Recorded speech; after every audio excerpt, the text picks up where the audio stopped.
వేదికపై ఆశీనులైనటువంటి మన కళాశాల యొక్క గౌరవనీయులు,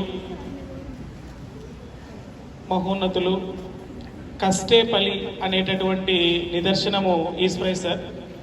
నాకు సార్ గురించి అంతగా తెలియదు, కానీ సీనా సార్, ఇంగ్లీష్ సార్, సీనా సార్ ద్వారా నేను విన్నాను.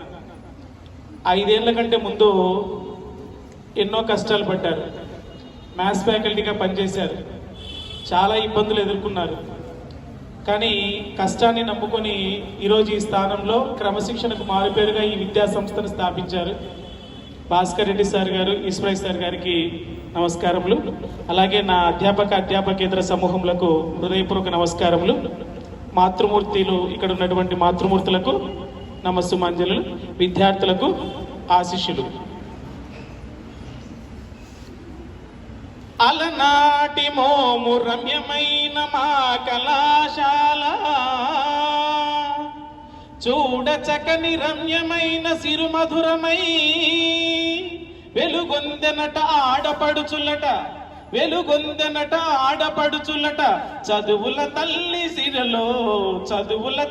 సిరలో మల్లెలై వికసించగా వెదిగెందునందు మా చదువుల తల్లులు. సరస్వతి ఒడిలో వెలుగొందు వాసవి మాత, కనుమరుగైన మహోన్నతమైన విద్యార్థిని మనులకు మహోన్నతమైన ఆశీర్వచనము గైకొనగా వేడి తినిమమ్మా. మాపై కరుణ చూచి మమ్ము వర్షించ ఆనందగా నిలుచు వాసవి కళాశాల సరస్వతి విద్యామణి నిలయమై. చాలా ఆనందం అండి, సంతోషం. కష్టేపల్లి అంటారు. ఒకసారి ఒక భక్తుడు భగవంతుని అడిగాడట.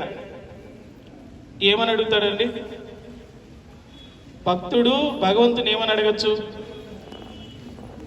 డబ్బులు, వజ్రాలు, వైడూర్యాలు, కారు, నీళ్ళ ట్యాంకి,